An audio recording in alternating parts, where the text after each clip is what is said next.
మేము మీతో కొంచెం మాట్లాడాలి.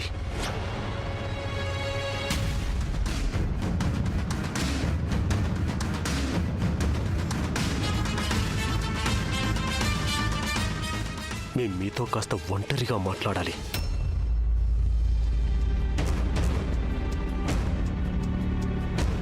మీరు మా గురించి ఎవరితోనూ ఏమీ చెప్పలేదా? లేక చెప్పాలని ప్రయత్నించినా ఎవరూ మీ మాట వినిపించుకోలేదా? మీరు మాకు సహాయం చేస్తారని మాటిచ్చారు కదా, కానీ మీరు ఎలా సహాయపడగలరు?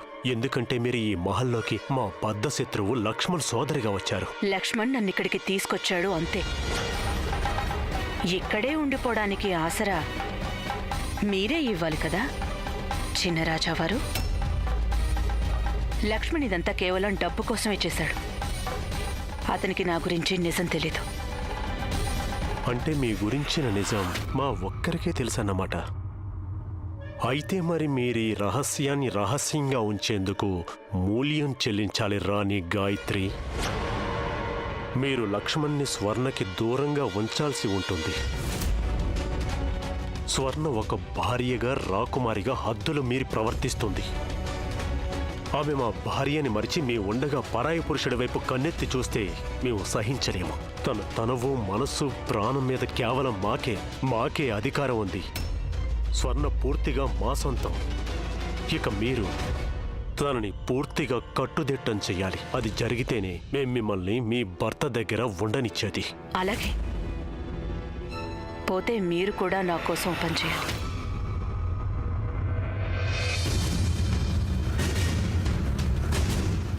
మేము మీ షరతుకి ఒప్పుకుంటున్నాం రాణి గాయత్రి.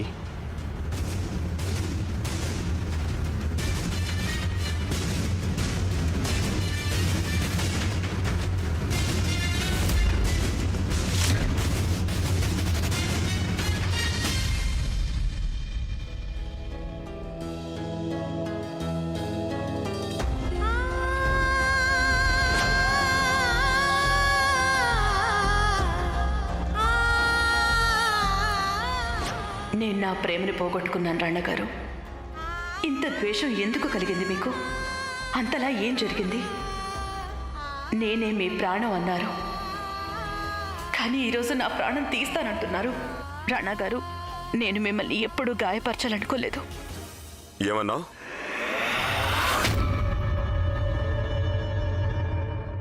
ఏమన్నానంటే మళ్ళా ఏమన్నానంటే నేను గాయత్రిని చూడలే. నేనెందుకన్నానంటే గది ఈ జనం నిన్ను పాగలనుకోవాలని కాదు. అసలు ఎందుకన్నానంటే నిజంగానే నేను ఎప్పుడు గాయత్రిని చూడలే. నువ్వు మాకు పిచ్చెక్కిందని అనుకుంటున్నావు కదూ? మేము మతిస్థిమితం కోల్పోయినందుకు నీకు ఎంతగానో సంతోషంగా కూడా ఉండాలి. అర్రే రాజా సాహెబ్,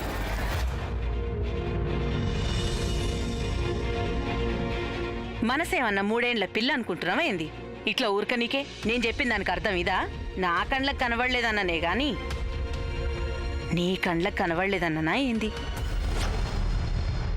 నువ్వు నీ మొదటి పెండ్లాన్ని చూసినాను అన్నావు, గామె కుత్క పట్టుకున్నాను అన్నావు. పట్టుకునే ఉంటావు, అందులో అనుమానం దేనికి? కానీ మహల్లో ఉన్న వాళ్ళంతా కూడా ఈ మహల్ నీదేనా? మళ్ళీ గీ మహల్ నీదే అయితే గీ మహల్లా నీ మాట ఎందుకు నడవదు? గింత పెద్ద మహల్లా ఇంతమందిని పెట్టుకొని మేపుతున్నావు. మీ చిన్నాన్న, చిన్నమ్మ, రెండో పెండ్లం గింతమంది పడి తింటున్నారు. ఎవ్వరు నీ మాట అయినారెందుకు? అరే జర సోంచాయించాలే కదా రాజాసాహెబ్ మాటలు బి నిజమేనని.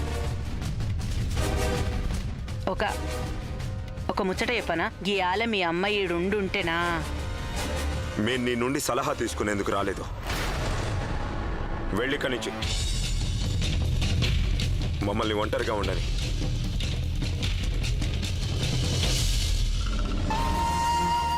నిజమే రాణగారు, మీరు చూసింది గాయత్రిని. కానీ ఈ నిజాన్ని బయటపెట్టే సమయం రాలేదు. ఈ వాస్తవాన్ని బయటపెట్టే ముందు అందరి రహస్యాలు బయట పెట్టాలి కదా రాణగారు.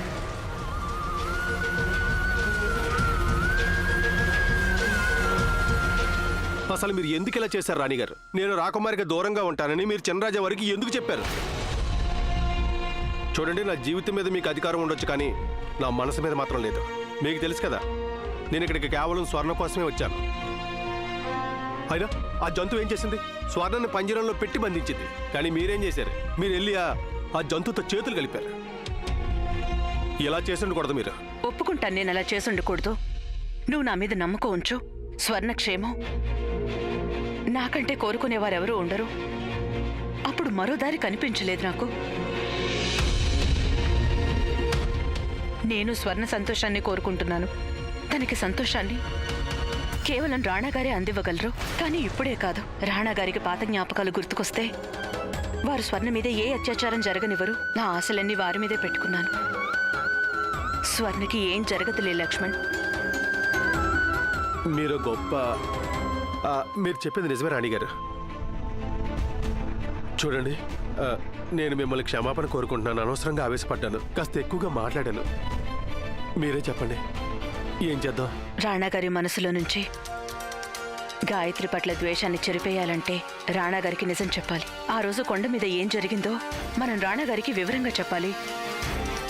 కానీ అవన్నీ చెప్పాలంటే మనకి రాజమాత సహాయం కావాలి. లక్ష్మణ్, నేను రాజమాతని మళ్ళీ కలుసుకోవాలి. మీరు అన్నది అక్షరాల నిజమే రాణిగారు. కానీ మీకు చినరాజు మీద నమ్మకం ఉందా? ఆయన మీ రహస్యాన్ని దాస్తారంటారా? లేదు, వారికి ఆ రహస్యం చెప్పక తప్పలేదు. కానీ వారిని నమ్మడం అనేది మన మూర్ఖత్వమే అవుతుంది. భార్యకే ఆత్మీయుడు కాలేనివాడు ఇతరులకి ఎలా అవుతాడు?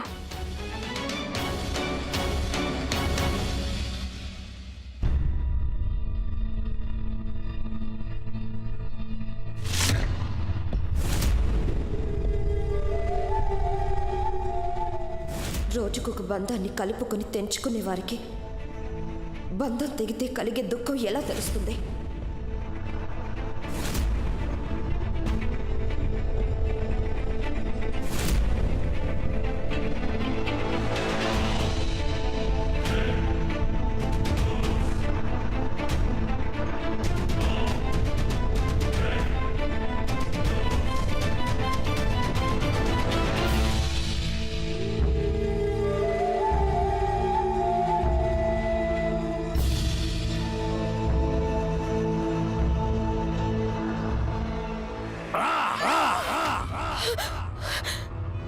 చినరాజావారు, ఈ కట్లేంటి? వదిలిపెట్టండి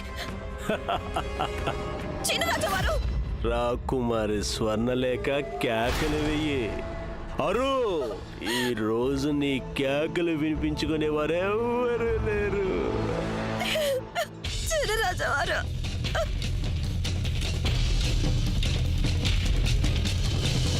నిన్ను మెచ్చుకోవాల్సిందే బాబు. నువ్వు ఎంత కష్టపడుతున్నావు అంటే రోజంతా ఇలా కాపలా కాపుతానే ఉంటావు. నేను చెప్పినట్టు చేస్తా. ఇదిగో ఈ మిఠాయిలు వేసుకో. తినగానే అలసడంతా తిరిగిపోద్ది. తీసుకో, తిని తిని.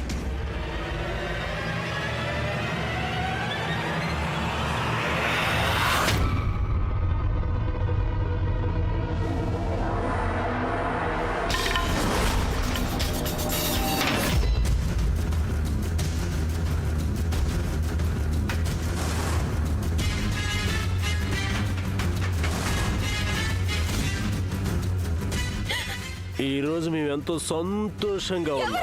ఎందుకో తెలుసా? ఎందుకంటే మాకు అర్థమైపోయింది, మేము ఆ లక్ష్మణ్ గారిని ఏం చెయ్యాలో. మీరు లక్ష్మణ్ని ఏమీ చేయలేరు, ఏమీ చేయలేరు. ఏం పెళ్ళవండి మీరు? మీ భర్త సంతోషంగా ఉంటే మీరు ఆ నౌకరిగాడి కోసం కన్నీరు పెడుతున్నారా? ఈ రోజు మీరు మా సంతోషం కోసం ఒక గుటక వేసుకోవాలి రాణి గారు.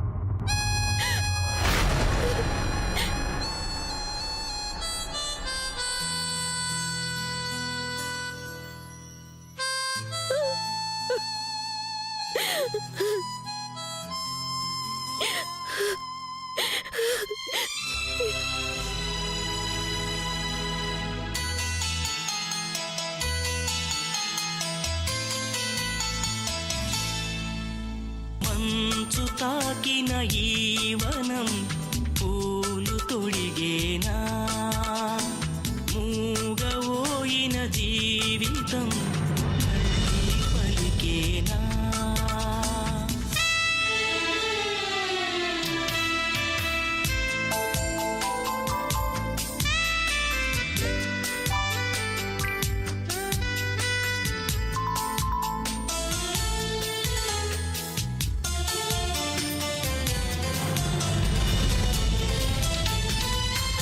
తెలవారని రేయిని నడిపే వెలుగవగలనా, తడియారని చెంపలు తుడిచే చెలిమవగలనా. నిదురించని నిజమై నిలదీసే గతమే భరించలేని భారమై.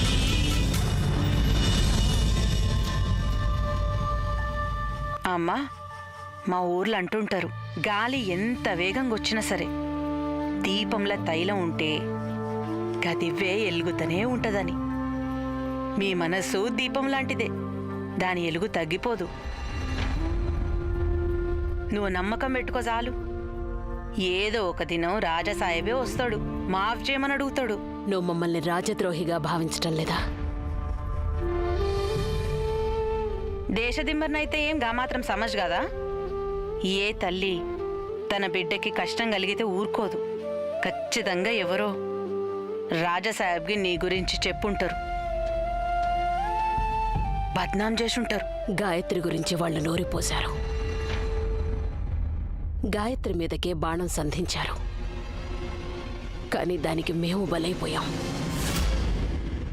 వాళ్ళు గాయత్రి పట్ల రాణా గారి మనసులో ద్వేషాన్ని నింపారు. అయితే అప్పుడు మేము గాయత్రి గురించి నిజం చెప్పాలని చూస్తే మేము చెప్పేవన్నీ అబద్ధాలని, మిగిలిన వారివి నిజాలని అనుకున్నారు. ఆ రాజేశ్వరి రాణా గారి ఎదుట మమ్మల్ని రాజద్రోహిగా నిరూపించింది. ఒక పుత్రుడి చేత కన్న తల్లికి శిక్ష వేయించింది. అంటే నేను అనుకున్నది నిజమే. రాజమాత వారికి శత్రువని రాజేశ్వరి రాణాగారిని నమ్మించింది. రాణాగారిని ఓ ఆట ఆడిస్తున్న తనతో నేను ఓ ఆట ఆడిస్తాను.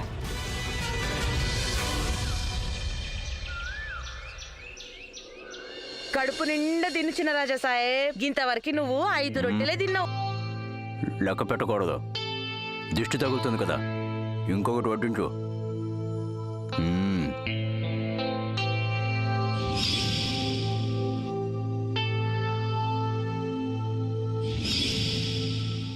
రాణా గారు, మీరు కాస్త పనుల్లో పడ్డారంటే మీ అపోహలన్నీ వాటంతట అవే దూరం అవుతాయి.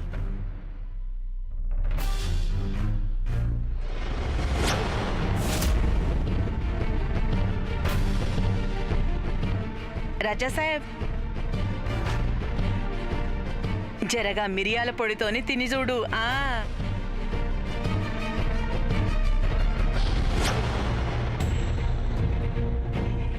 నువ్వు తప్పుకో, మేము వడ్డిస్తాం.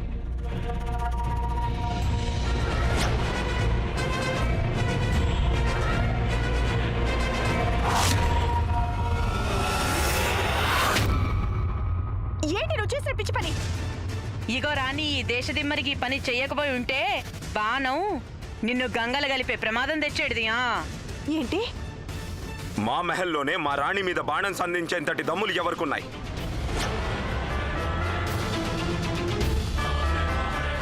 వెళ్ళండి, వెళ్ళి అన్ని మూలలా వెతకండి.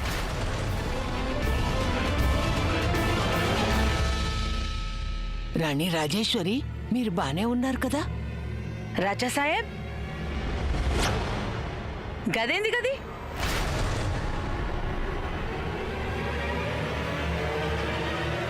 ద్రోహి, మరణం నా దాకా వచ్చిందంటే నువ్వు కూడా మిగలవు.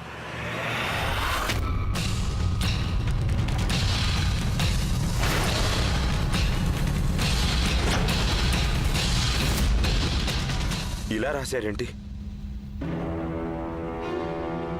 అయినా ఇలాంటి సందేశం రాజేశ్వరికి ఎందుకు?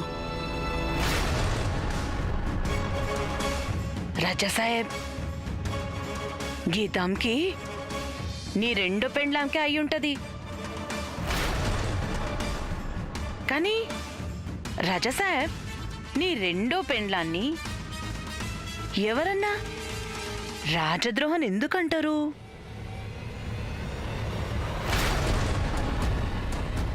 ఈమె ఎవరి కొంప ముంచుంటుందో ఏందో.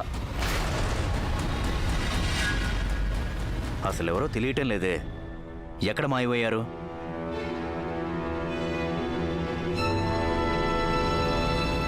నేనేమంటానంటే, రాజా సాహెబ్కి, రాజా సాహెబ్ రెండో పెండ్లాంకి ఇద్దరి ప్రాణాలకి ప్రమాదం ఉన్నదా?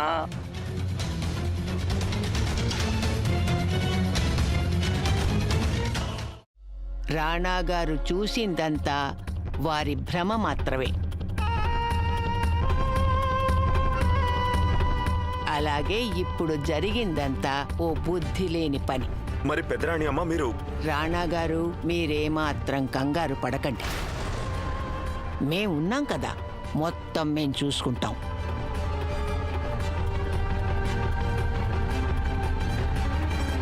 పెదరాణి అమ్మ చెప్తుంది నిజం రాణా గారు.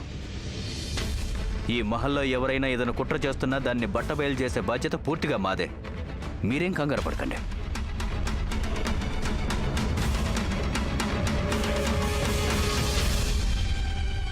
ఓ దేవుడా, రాజా సాహెబ్కు రాణికి ఏం కాకూడదు. బాణం నేరుగా వెళ్ళి లక్ష్యాన్ని తాకింది. నేను పోయి ఇంకిన్ని రొట్టెలు తీసుకొస్తా.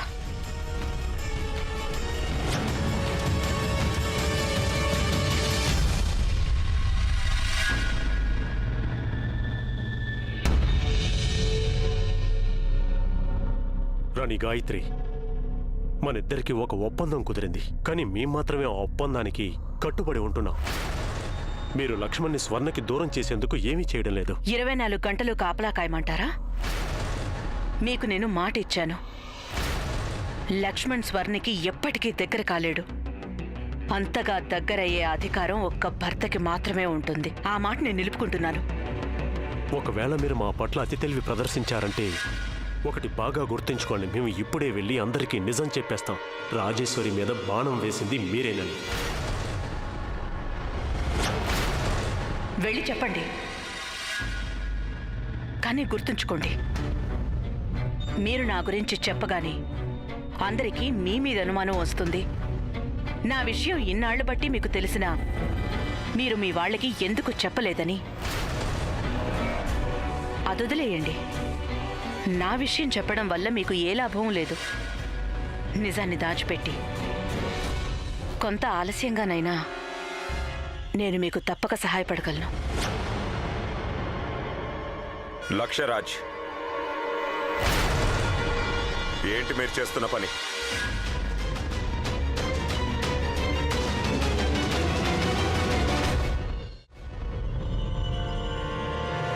చిన్నరాజా సాహెబ్కు సమజైతలేదు, ఎట్లా పోవాలో తెలుస్తలేదు. గప్పుడు నేనే ఆయనకి రాస్తా చూపించిన. చిన్నరాజా సాహెబ్, అటు దిక్కు పోవాలి నువ్వు. ఆడ నీ కమరున్నది. అటు కాదు, ఇటు. ఊరుకో ఊరుకో.